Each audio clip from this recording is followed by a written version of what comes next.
Today I finally got my hands on the new RE-202 and the RE-2 Space Echo, new from Boss. Check it out.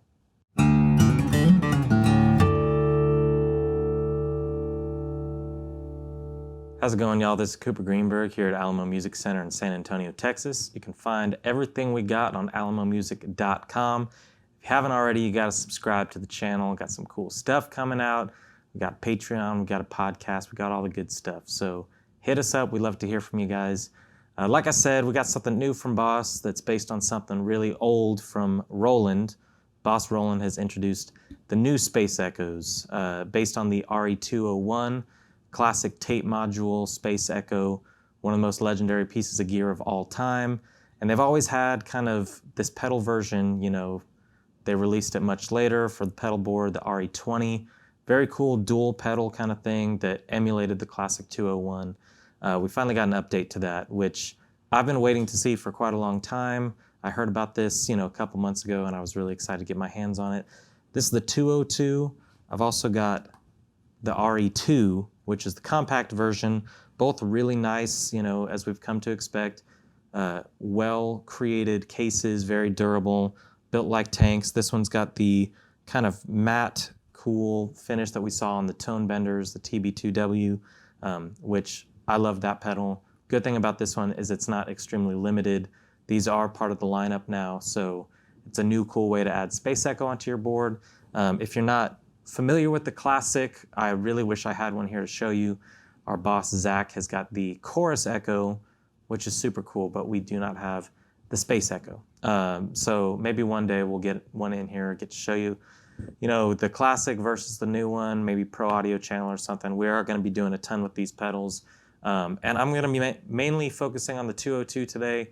We got some demos from the RE-2 coming on bass videos, because our man behind the camera, Josh, actually purchased this pedal right here, and he's a bassist. He wants it on his board, so of course we got to show you how it sounds on bass. But the 202 is the one that I kind of got my eyes on. It's a little more wide open, a little more, you know, customizable, very similar settings. So if you've seen the 201, you know that had the classic rotary switch with 11 different modes where you can select your tape heads. This one is very cool. The 202 has a fourth tape head, so you get 12 modes right in the middle, which is super cool. All of them sound really good, and the tough thing is kind of picking where to start in terms of demos. So kind of what I did today, which you'll hear in just a minute, I'm just going through the 4 presets and tweaking them a little bit, but I'm going to start with the 4th preset, work my way back to 1, 2, and 3. Really nice, different flavors for everyone. But the cool thing is, amongst many features, you can create your own presets, save them in there. You got up to 4. And then with the MIDI control, there's MIDI out and in on here. You can save up to 127 presets, which is overkill, but it's cool. You can really dial in every single song in your set list, from very basic reverb, a little bit of texture, to really wild kind of tape breakup, saturation. The wow and flutter is a feature on here that's featured on both. As you can see, this one has all the knobs right up on front. And like I said, very similar features on here with the dual concentric knobs. So basically, you got your reverb and your echo, the classic elements of the Space Echo. You get your intensity, your tone, your repeat rate, which is going to be standard for most, you know, delay pedals, how long you want it to go, how loud you want the repeats to be. And then you got tone control on the RE-2, just one knob controlling the tone, kind of like on your guitar. Over here you got bass and treble, so you can dial in both. Your reverb volume, the same intensity, echo volume, and repeat rate over here. And then the wow and flutter. Now, wow and flutter is kind of that indescribable quality.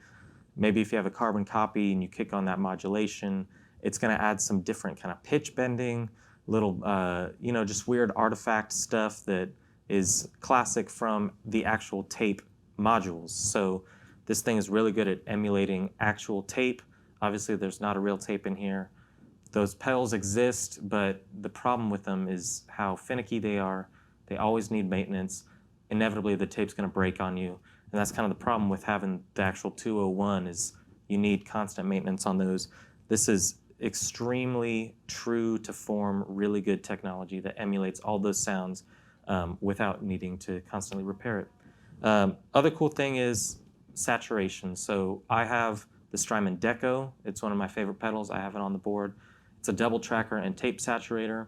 Maybe for interested, you've checked out the Strymon Volante. It's another tape modulating tape emulator pedal.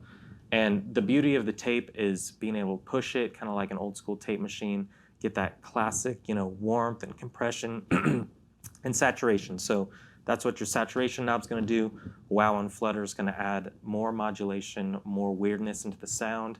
Another cool thing specific to the 202 is you can either do new or aged tape. So some of the presets that you'll hear, I've got them on the new mode, some I've got them on aged. I kind of went into it thinking that I would prefer the age because I like that sound. It's something that I've used plugins to capture. When I'm recording, I like the sound of old gritty tape. You can do that on some of the other Strymon pedals and many pedals from all over. But it's nice to have new and aged as an option on here. I kind of like the new a lot more than I thought I was going to. There's something to be said about really clean, beautiful sound that still has a little bit of that tape saturation without getting too crunchy, too muffled. But you can really do it all with this one. So we're gonna play some demos. I got a Stratocaster American Pro 2. I got myself Blues Junior over here because the big guy in the back, the tubes are going out. So while we get that one fixed, we're playing on the Blues Junior, but it's pretty hard to beat. You got a great tube amp, you got a great guitar, and very classic tone from the RE-202. Let's check it out.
So there you have it. There's a little bit on the RE-202. Now, as you can probably see, it takes some getting used to. I started off with the 4th preset, and it probably became obvious that that's the one that I've messed around with the most. I had the most ideas on, but then I thought it'd be kind of fun. Let's go back through the other ones, 1, 2, and 3, see what it's got just stock and what I can come up with on the spot, because it's a super inspirational piece of gear. You're going to dial in a tone, you're going to be kind of locked into a sound, and then everything opens up. You can figure out 1,000 different ways to use every different mode on here. Super inspiring and a really great songwriting tool, because sometimes if you're just playing clean, you got your normal pedals, you got a preset delay, you're going to play what you've already played on there. And this is a really cool way to come up with new ideas. I think that the thing is, a lot of times we mess around with the lead line, we mess around with chords, but when you're using something like this, a tape delay, every single thing becomes part of the music. All the different, pick sounds. I was doing some harmonic stuff, just plucky noises. It becomes so rhythmic that it sort of informs what you're going to play. You can figure out different ways when you get into a rhythm to add fills, and it really fills up the room. And I think it's a great songwriting tool. The other thing that you saw me messing around with that I think is super fun is you got 3 switches here. You're on and off. This is your memory switch that you can go to your different presets, and then your tap tempo. But each one has a secondary feature. So you saw me kind of hold down the on and off switch. That's the warp function. Now that adds that kind of weirdness, and it builds and it starts getting crazy. And that's, typically it'd be on your board. Use your foot to hold it down, and you're playing stuff. It's compounding. It's getting wild. It's ethereal. You're making the next Hans Zimmer score. You're good to go. But it's super fun too. Just hold it down with your hand and see what you can do with hammer-ons. Starts picking up different little, I'm playing pentatonic things, but I throw in that one little flat 3. It gets bluesy, it gets scary. It's really cool. And then your twist over on your tap side, well, a secondary feature on the memory is kicking on your reverb on and off. Your tap switch over here, you hold it down, and it's the twist. And that's kind of what you saw also in there. That's when it gets weird. Starts twisting up. It's a good name for it. It starts kind of oscillating. You can get kind of crazy, and then you hear that, ramping down. So, you know what I'm saying? It's very cool. And like I said, the RE-2 has most of the same features. It is an 11 mode, mode selector, because it doesn't have that 4th tape head. But if you want the tone of the RE-201, everything is in here, and then the 202 just kind of adds on a little bit extra. But both of them are very, very cool. Like I said, we're going to be diving into this one a little bit deeper with some bass, because basses need effects too. I mean, come on. You can build, you don't just have to go straight into a solid state amp. All right, let's get some effects in there. And Carlos has been doing some very cool stuff, so I'm excited to see what he comes up with this one. But like I said, Space Echo, it's a classic tone. Cool thing is, Boss now allows you to have that instead of going to buy crazy boutique versions of people trying to recreate the circuit. This is Boss Roland's actual release. Here it is. This is the 201 and a pedal. Like I said, there was the RE-20, and those have become sort of cult classics as well. It's really nice to have an update. So I hope you dig it. If you want to learn more about the pedals, obviously you can tell I'm kind of learning as I go on this one as well. Really fun to experiment with, and hopefully we can find some ways to show off other sounds as I play with it. I might have to pick this one up for my board, and then I'll have even more to say. But if you want to learn about them, alamomusic.com. We received a pretty good run of these, and I'm assuming they're going to be out of stock for quite a while, but we will get them in again. And if you don't get one on the first try, we'll have them. Let us know, and we can help you out with that. Give us a call. Come into the store. You got to try them out. They're very, very cool. And like I said, please subscribe to the channel, because I want you to see the bass stuff. I want you to go over the Pro Audio channel, see the synth stuff, because these really work great on anything. So thank you very much for watching. We'll see you next time.